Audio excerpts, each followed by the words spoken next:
website ya some for penura tabwati adaroma we question nsem nyina ne afoforo bi potoka som brofo ade agua no ma obetumi akokenkan bi na ena no pay ensem wa yedidi wonto ano eni animu bi eni yabakwa atoya tifi na maslog adwumako na ewo ho no mpanimfo de ato wo mu adede de akase wo mu ntua entesa biribidi akireba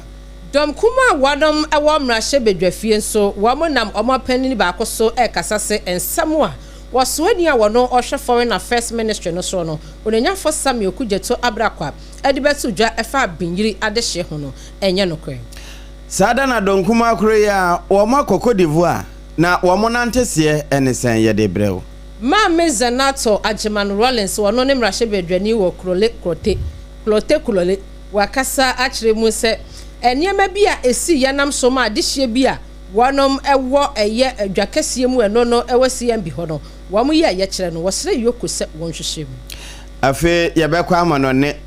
Taliban for na san akeka won ho bio na we de yewura Trump na wo mode no ensembe na wo maka yede beba kase mu Nana KJC Company Limited na di adanse eniema papa aso yasene ekoba sempremo no no ope adanse eniema na ode esiwu dan ama waye fiewura na dan wura ho ene ye kanfo ede ama wo afa Trisco energy food drink wanom sese anopa na wabobbo bi eno na eboa wo ama wo energy ena fortune ewom tim obia epe ahoden so ewom endpoint homeopathy clinic sese wanom no mo hyase de homeopathy esa yade e wo Ghana ha wanom eguso 2074 eye dudo ya wanom ayede agu entuam kama ya no apebi na boost immune system no etu yade ni nyina ase ede amount beverages nso aso yasene ena anopa yi bel akwansu emu ede afei sompa obi bas nyakopon ya adum efiada no wa hia yen e wo domain market yenom ena aso yasene ma apesma card hia yen so yaje pene ne yesi adwaba bi nsem idi amount bi midini Abena BADU Adepa Kwofie menembra triple A mine AGYA Apam Dadaa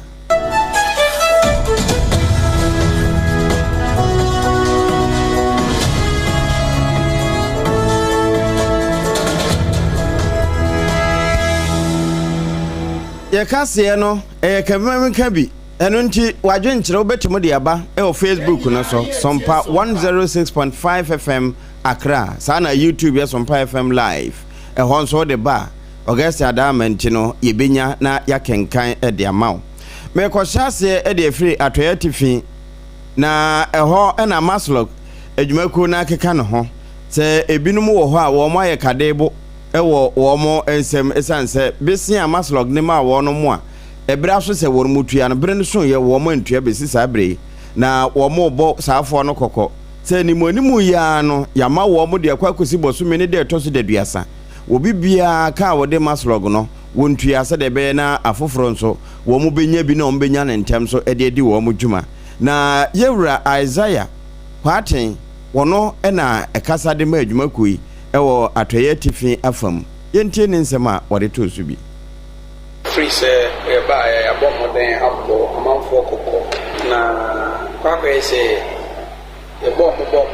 kwakwe bo achibidi nya de say tesana sufficient say no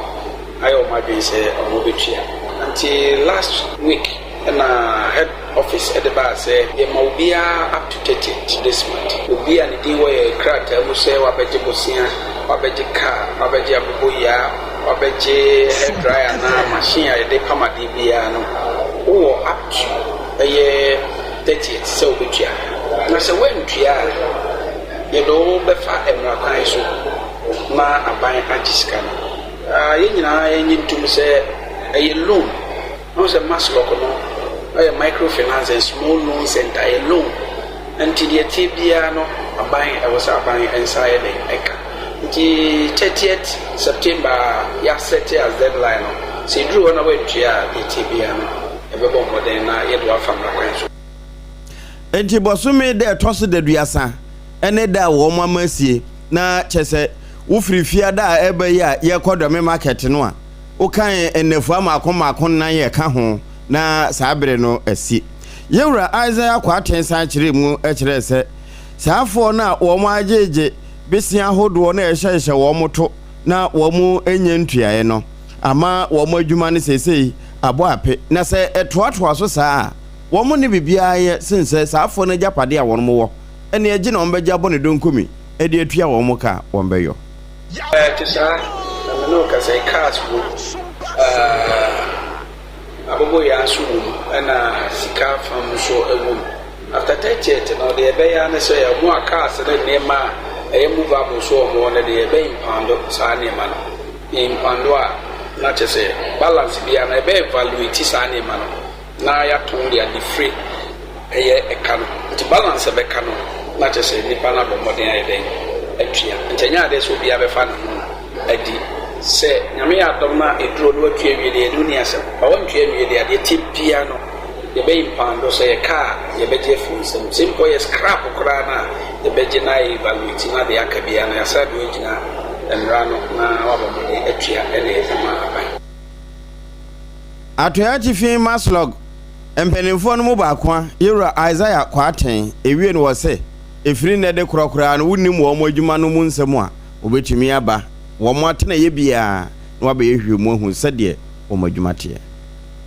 na no da ensem a esiye ewo binyiri ewo srem do srem emantamo metre savannah region mansininim ya nam soma adehye ni bikura eti na nanom se do ekwawi ase na ye pinso no ema adehye be se 13000 na wonom edane etukwotena na empanifo echiremu se opiemo ewo Cote d'Ivoire mpatam wono dia ehwa Ghana adehye ekobo wono ho adwapa enya asem ketoa opiemo ewo eye atifido emantamu baabi nso a wonom ekohyehye baabi bebre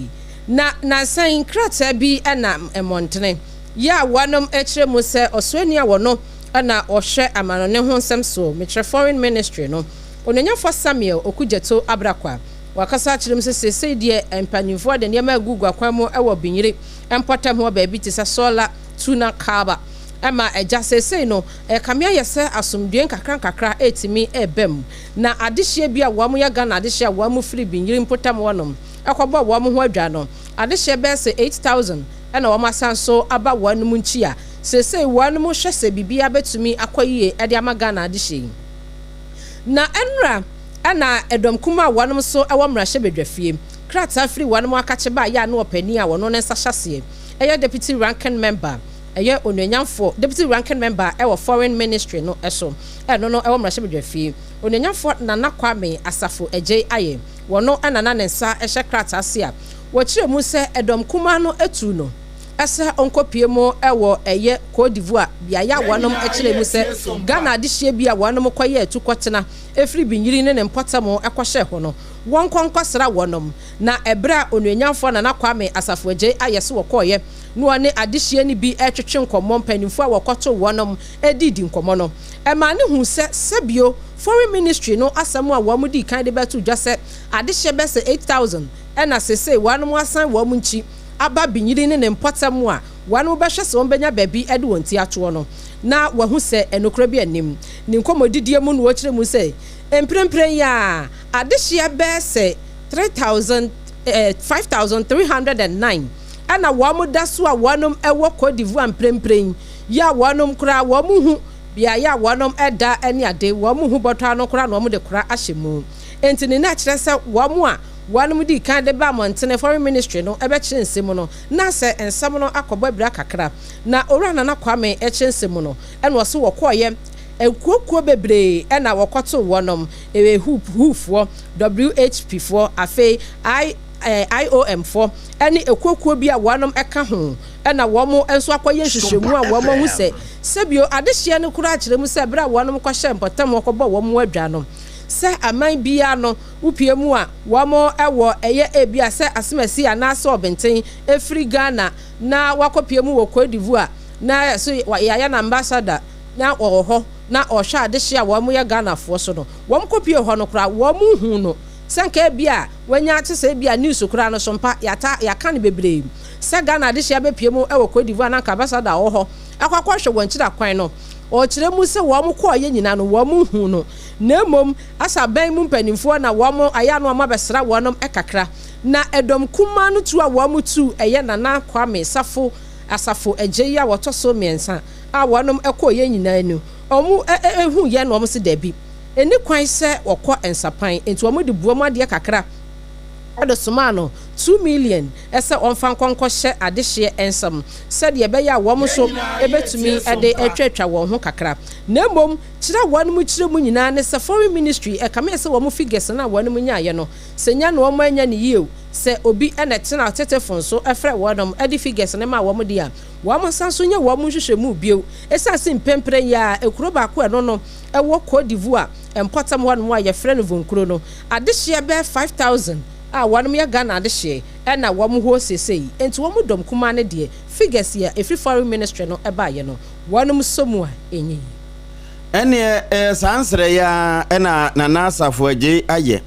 ebe kire se sa 2 million na wom de ma wonum se wonfa nkonkoma adehye a efiri Ghana hati true savana afa ho a wom adana etukotenafo ewo vonkuro Cote d'Ivoire mamu ya sankaye mantamu a ewo manyi mu ebeka se bono mantamu nje hono nso ye boana mantan mu na ewie na wo mo chese nipa no a Abena de pakura chese be se 5000 wo mo ye makomako 13000 na wato ho apete ewo Ivory Coast mamu na eno na nasafo AGYA chese we edonkuma no na akeka wo mo nsase a wode so wo masene yen kase da fofo ye samba bio because yen pese ye ba be tomo ha na ono so wa check ya semni omu pese mo te wo empenifo na asem no kra on to say ya bumura na o man penin John Dramani Mahama sanko for me no mo te assurance no mo say afedi e memma asem no anu atwa na mamo saa we ni se membra baka na mo befo yes ye ko parliament me ko back to Ghana me shamo bo se de anu betum e me minority ne suma me a ono bo afenyo markets da mo suma yes ye ma behwe nti party MPP so ne suma yes ye ma behwe yes ye de anu betum ya chewo mo se openi ya bura openi jo mama we de yes wadaro ni o se o ye bia na ye nuanu ma wo mo ye Ghana 40 say ye nya ebitimi back ababe kan ho ene a woti ye eye pani a donkuma afo no esoma no wone ne dom ekoi na nasafo AGYA ene kasa ya wo chese Ghana fo nipa be se aduana eye savana ma won moti na na won se do afi be se empem aduana de wo mato ho apete ewo nkrofo akurokuro so ena akwa Ivory Coast ma bukura wo ma eye brebre timi trako ye no so empem du miensa ene ekiri ya wokasa ho ye kwa kopiemu ewo enkran pumpuni emantamu na opani a wono oyemrahye bedwani ewo klote kole abato empesua so eye Dr. Zenato Ajiman Rollins wono so ese wo de krata ekwa koma eyoko metre organize economic and organized crime office na wonom enye nsembi enhyehyemu emfa ema wonom na sen ene beto odwase upiemu wa Accra hase ya Abuja CMB market wonom no bimo kire mu se asede asase no wo man nkrochi enam so kra ema GPRTU fu a wo mudi wo mutuma ewo eye bia ye ho no wo mudi wo kase ekosi wo fa pasenyafo ekopie mu ewo wonom efiefie mu no wonom so enya baabi sesei emfa wonom kase ensi na Dr. Ajiman Rollins wa kire mu eye Zenato asem na making wa kire mu sei enyema ye sisisi yi enam so kra ema wo mo eye ye kire yi kamia ye se eye kire na chi no wanom ntehwe nemom wan de wo srada secretary wode kwakoma yoko no wanom ebetumi aye nhwehwemu fan afa sabia yo no na wanom hu de esipote se de be ya adehye no so wanom akoma beto won. I was obliged to write a petition to the minister at the time based on this and to ask that the land there be secured since we had been informed that the land belonged to the railways department. And so what I would like to do at this point is also submit a copy of the documentation that has been ongoing in terms of correspondence back and forth. The reality of it is the CMB Abuja enclave is one that holds a very key part of commerce in Greater Accra. Also a very important part of our food chain in an urban center, because most of the food that comes in from the hinterland actually arrives at the Abuja CMB market, and the huge trucks that bring it in usually have to park in these lorry stations. Enwechi no mame Zenato Rollins Ajiman echemu ese What's Australia one and almost a quine any aquantimpo who some so say a quine no a war and potom one mono a private individuals no was rather so one mucho winning and fancy saquine and so and fama addition to say and okay. So what I would like to do is stand unequivocally and to condemn what is happening in this enclave, because it is very clear that this land is state land and should not be taken over by private individuals, especially when we are not sure who is giving the permission. And so I would like to call on the Minister of Transport, under whom the Railways Development is situated, to really come out and give clear guidance on this. In addition to that, I would like to call on EOCO to investigate this, because this is causing a huge uproar in terms of people's stability. A huge part of our informal sector is situated in the CMB Abuja Market Enclave. Clote Kole Mrashebedwani Zanato Ajeman Rollins Dr. Kennedy Huwono ene kasaye ebusuana na KJC Company Limited. Ekoba sempremo no wose yankanche ose adansie niema papa akache ene ho enti no o cement iron rod o roofing sheet ahodo na wode wani ache o mo hyase to adansie niema wo kurimo no ache enti wamo anim papa kumase ne nkran wo mato nkrabata no Augustine ubetumi afre 0204 355 040 0204 355-040 niema adansie niema papa ni bi wanu mo hyase de eye homeopathy esa ya de wo menyim endpoint homeopathy wanu kwa no mutidi homeopathy ema adehye etumi enya bebi ngenge to onaso homeopathy wanu mo editu ndam ya de nyina ase de ama homeopathy kwan so wa mo boawo ama yade a aya chronic da so no etu ase de ama na wanu se yanka nche Ghana adehye nyina se odehye bi ya de stroke nyodwe na bibi nti ontumi empia wanum run home services nti won betumi aba fi ho ne aba be hye no kuma se kronom abohia wo behu wonom na Accra has a sign board Spinters quantum point so mo mudi wo mudwuma about prostate ho sensem premature ejaculation me pato ye beboa wo homeopathy kwan so neto ase ye physiotherapy machines ne nyina bi e wonom ye massage so e ya kache 0244 867 068 and 0274 234 321 endpoint homeopathy na yenyo so na promasido wanom edi Trisco energy for drink abusia ye kama papa anopa bia enu abi ene ebobo eme yenya ahoden energy to grow ena fort na ewo munite no eboa wo ama wa hoden we eye aduane eye drink esan so ema energy to grow na promasido se yenka cho se beverage bi ho no a wonom na no pa ukwa adwuma mu a ubeto nko saa yebisa se order osidabi mendai enso nko na woto nko na woda na ebi ho nso a ubenom ho betimi atwetwe saa wanya Trisco energy food drinking tia se yate agudwa so ba bia obekọ bia usi Trisco energy food drink vitamin C, D, iron any many more na ewom Food and Drugs Authority wo mo AGYA to mu se eye ukodwa so sachet once no ebi ho 2 cedis per na wapebi e dia kogu fie anopa mo bobobi anwume so mo bobobi ade ada tontina 74 enka ne ye nanam dido ana wonum ye egu eye kukuom se adaje ni ho bionti wanu ma hwehwe mu ahu se wo so wo mu ye digu ntuam se de be ye beboa nti we wutam ya se wo hwianom eye befua na wanu se etu yade bebre ase bia kidney infection, liver infection,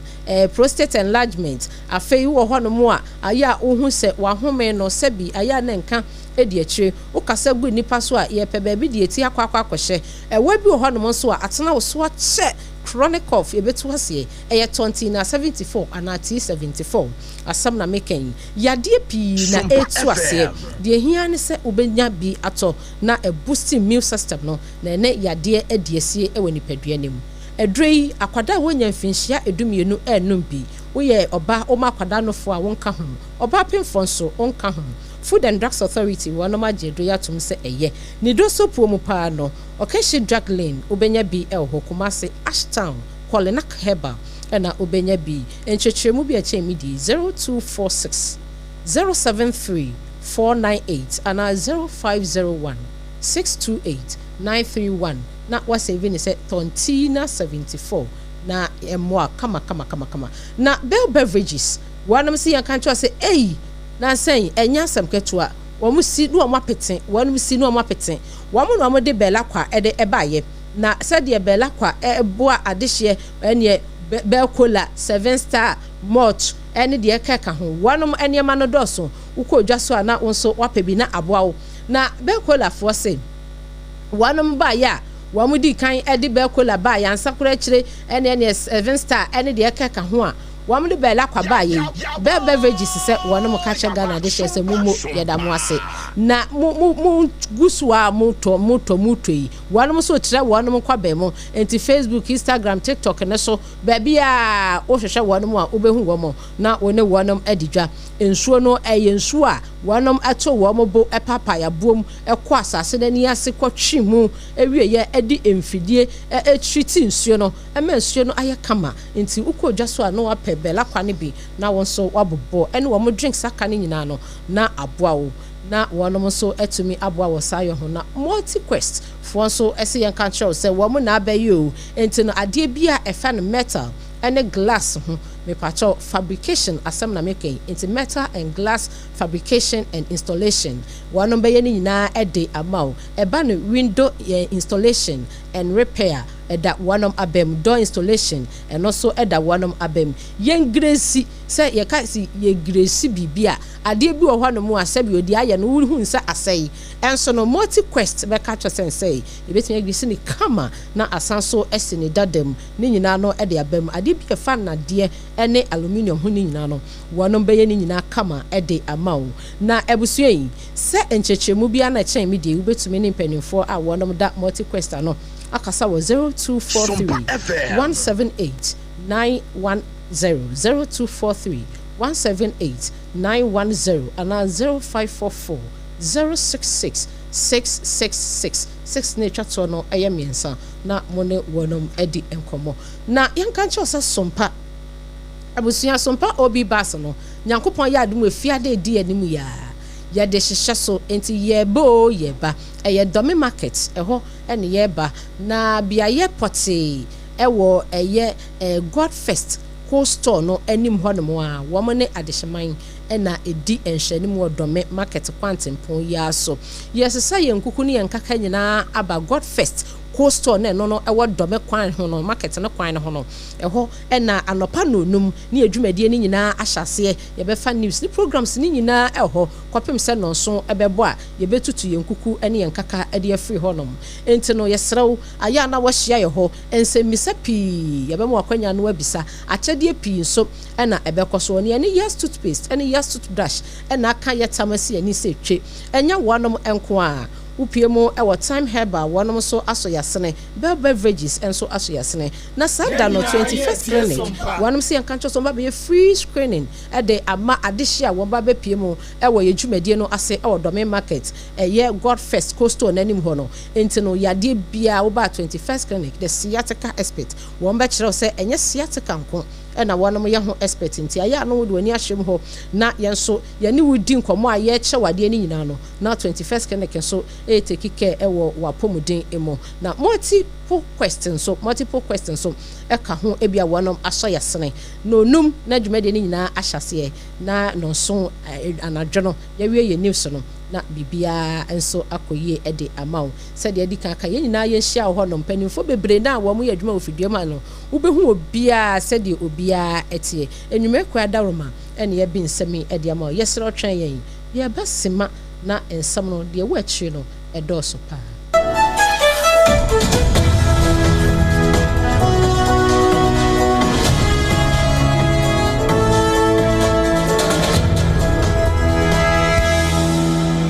Point homeopathy clinic Ghana had the obi anim say ye prostate na baby omutibi ye screening ema hu ni ye etu ase a na ye endpoint homeopathy clinic anase ye kidney ye liver problem wo fa baby na adwodwo na de fa ne premature ejaculation no a ba ma bi a wo ne wodofo akwakwahia ase wo di ne ho agro ase wo to nte ene ye bra endpoint homeopathy clinic na ye moa wo ema ne mema mo pa wo ye endpoint homeopathy clinic wo mo demufo yare bia infections bi ne wo ho anase bia wo hwa wo fa baby na adwodwo kidney problem prostate de endpoint homeopathy clinic kuma se ubehu endpoint homeopathy clinic e wo kronoma bohia ena Accra hanso so de wo mu gina mu ankasa e was Spintex bebre friend share signboard no wudru na obusasa wo pe endpoint homeopathy clinic obia e be kire for endpoint e wo 0244867068 and 0274234321 endpoint homeopathy clinic wo mu dem Ewra me pa cho bra na me hwa de wo bag yi bra aden enen so biem time heba me hye ya me ka se yi ba kwin ani wo yi me yensen bra sanya time heba me hya esia gyimi ni me fiefo enya de abako ebeso yen we de udi se ofa ni nyina time heba me hya me ka se me di one dance ya heaven ena de mekwa akopie enti se malaria we draw ne time heba mixture enye enunku o de nanum ato a wontimi anidie no time heba mixture duro no ena ye ma o oba a wafa afuro de wo ma akoda nofo ene akoda woni mfie dumienu entimi num aduro yi bi se obeto aduro yi bi anoma hwe se wakọ hospital anase lab am ye hu se wo atridie malaria yi bi ansa se o petam heba mixture enu dudu atu a fo ani kire KNG Herbal Center ewo Emrom Abidjan House ana ba ko so wo atonsu Monaco Junction eno echi obenya bi atowo over the counter medicine sellers ene herbal shop dodo na emu Fre 0244417669 kayo set time no TIME time herbal mixture afi malaria fever bi adani ziba ewo munu betu akọ FDA agi adwade nkratoa yi atu na ehefa na moko Yekoye training wa garden nim. Na me pray ne. Mama, javelin. Oh sa. Na plate no so e. Mama, enye plate o, discus. Yeah, training every say ya best ya inkunim difo. Mo asem nim say, ansa na mo bedi nkunim no. Mo hia hodin bebre. Say ye chocolate taste ni tu nchen a. Ene fota e what Swiss comunu kra energy boosting vitamins ni minerals a. E bo nkunim difo. Mama, yeah, that's it. Me mo freya pom with you hear me. Twisco,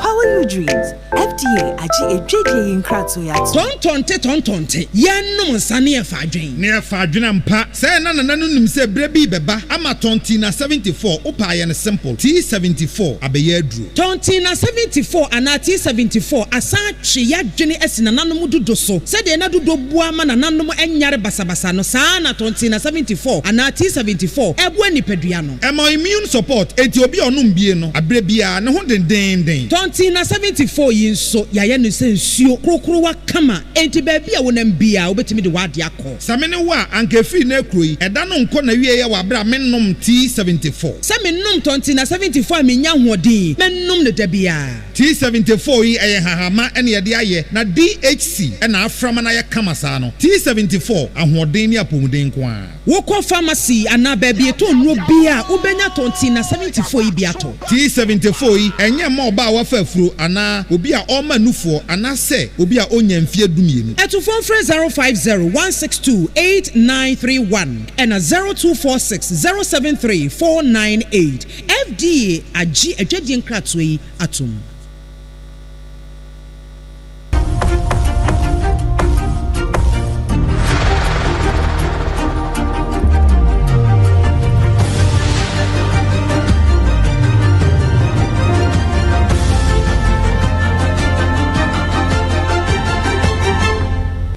TV Emma Akatuapa. Okre abusua Emma Akatuapa ampa. Afe ye kwa kogu kase na ebirimude a ma memfa nkosirimanti fi ne ye mewie ewo amanone na amanone no yemfa nko Afghanistan. We yo hempopura one wo Damango wura Borisa Kelly Sedu ya wodika na ekasei na wose enema bi koso ewo Damango ne mpotamu ya eni kwanse mpanimfo tenase emasefuafo esanse pani a wotifie no hwema mofra wono we nanka ne yebu nanka wefo a ya ono edi kankan no de nti a wo kan sa ne se ene wo hwa na akuafo no bia banana na so adan amaponche ayira midwa ayira ene se ayira ebewie no wo mo hwehwemu a nya de abehu ba bia afa woni beba ahoso na ne sa ade eso na chese wodagya so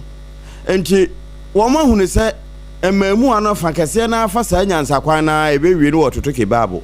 ni se hunti chinchinka wabra ne toton ewo monten so wo Damango ene na afa ewie ye no na nase we de West Gonja Municipal Assembly no ɛna afei Savannah Regional Police Command wɔn nyinaa no mo nka ho bi sɛ de bɛyɛ na wɔn betumi akɔ saa akon ɛde akwakosi aseɛ ɛno akyi wɔsan so de trotimamufo anim sɛ titru ne mmabunu no wɔn mo amfa nto wɔn ho so na wɔyɛ ama ayɛ yiri na ɛyɛ woa no wayɔ na wɔn mmɔban ɛwɔ wɔn mpɔtam nya aboabofoɔ deɛ frɛ no watchdog committee no sɛ de bɛyɛ na wɔn betumi afa saafo no nsuanso anya wɔn pɛnkyi aso na korɔ no nketenkete a ɛkɔ so ɛwɔ damango na afa no wɔn atumi atwa to abusua yɛnkɔbu kaseɛ no kɔmɔ ɛwɔ obi ɛman so mu na Taliban for ɛna ɛkasa yi wɔnom ɛsɛ nsɛm bi a ɛyɛ US ɔmampani owura Donald Trump ɛka ɛfa ɛyɛ wɔn airbase ho a wɔnom ɛyɛ sɛ wɔn nyintumu a kɔwi aseɛ Donald Trump sanso friends ɛmtwerɛfoɔ nhyɛ mu sa kyekye nsɛm no wɔn so wɔn ntɛhwee wɔn ɛdeɛ wɔn ka ɛna wɔn ka na ne nyinaa ne sɛ airbase ya na ɛno no ɛdi kan ɛwɔ Afghanistan ya na ɛno no US foɔ military ɛna wɔnom egu hɔ a na wɔnom ɛbɔ ban ɛgye ban ɛbra Taliban foɔ yi ɛbɛfa wɔnom ɛpam wɔn nyinaa ɛma wɔn kɔ wɔn nkyi no sɛ Donald Trump wɔsan so adane ne ho kakra ɛsi deɛ ɛkɔ na wɔsan so ɛkɔbɔ baabi foforɔ na ɛgya wɔnom so etumi ɛma wɔn asogyafoɔ etumi san so kɔpie mu ɛwɔ Afghanistan ɛnum ɛna Taliban foɔ yi ɛkyerɛ mu sɛ wɔn nyi ntum nɛ wɔnom nyi ntum kyina na ɛbra owura Donald Trump friends ntwerɛfoɔ nhyɛ mu ɛna no yɛwada no ɛwɔ UK ɛna wɔkyerɛ mu sɛ sɛdeɛ Taliban foɔ no adwen yɛ wɔn mo sɛ ebia ɛyɛ US military foɔ a wɔde wɔn mo ba bɛgu biayɛ hɔ no ɛbɛha wɔn mo anasɛ ebia wɔba bɛhame wɔn mo no wɔse ɛnte saa na emom wɔno ahyehyɛ nneɛma mu no wɔn ho sɛ China foɔ ɛna wɔn mo ahyɛ aseɛ intrudi ɛwɔ ɛyɛ Afghanistan hɔ a wɔn man so ahyɛ aseɛ de wɔn mo asogyafoɔ koraa ɛne wɔn mo nuclear weapons bi ɛba bɛpie mu wɔn pɔtɛm nti deɛ nti a wɔn so ɛbɛbɔ ban foforɔ ɛde asogyafoɔ abɛguo ne nyinaa ne sɛ nkɛgya wɔba bɛboa Afghanistan foɔ sɛdeɛ ɛbɛyɛ a bibia bɛtumi akɔ yie san sɛ wɔse wohwɛ mu a wɔn mo ɛhwɛ satellite bi a wɔn mo hu sɛ nneɛma bi a ahyɛ aseɛ epiepie no wɔn ampɛ ne poma sibire papa ɛbɛwi aseɛ nneɛma bɛgye nsɛm nanso nsɛm a owura Donald Trump kan yɛ nyinaa no Taliban foɔ yi sɛ na wɔn mo nyi ntum na ɔkyerɛ mu kura sɛ China foɔ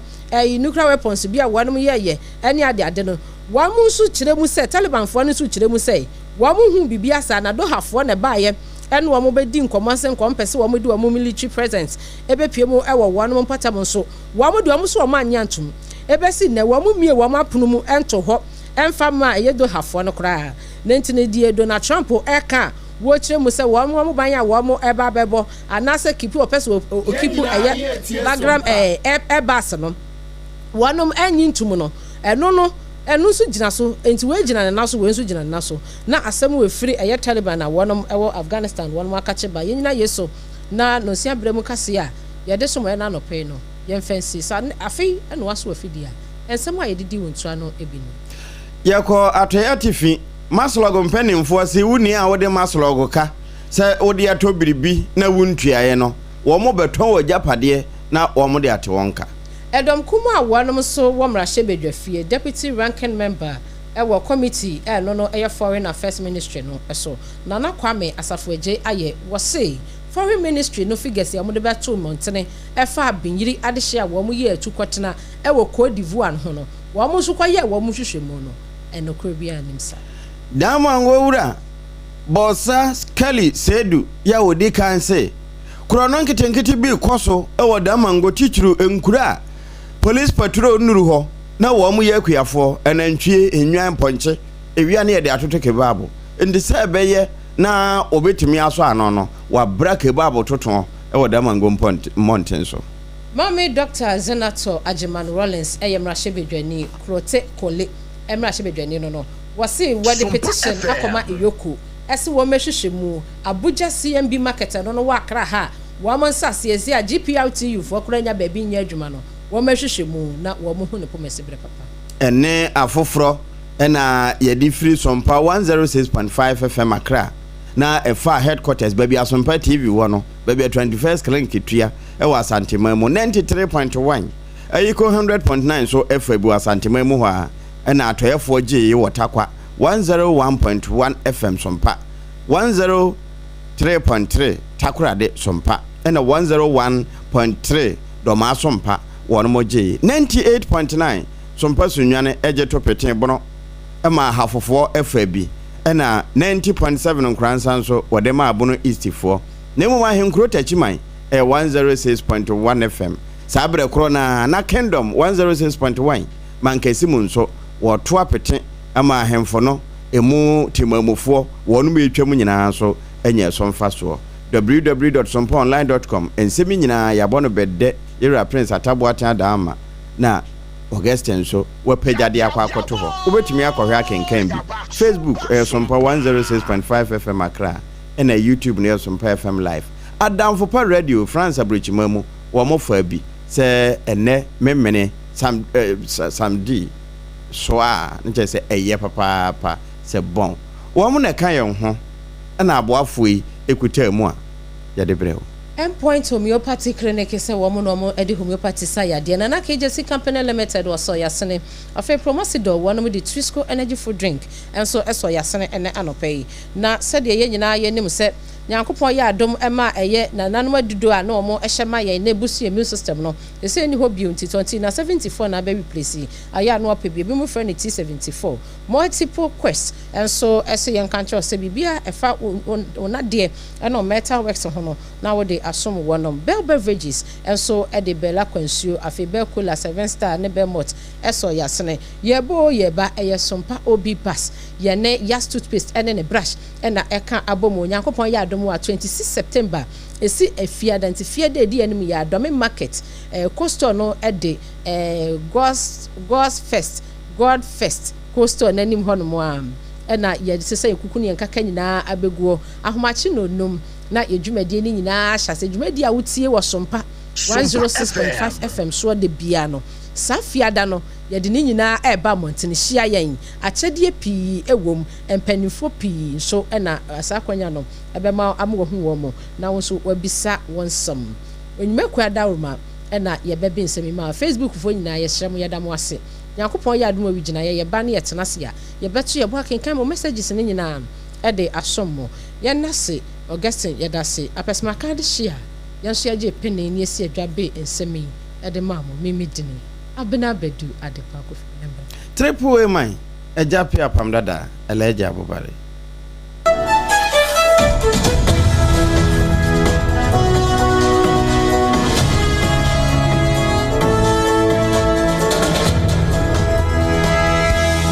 AGYA special local food.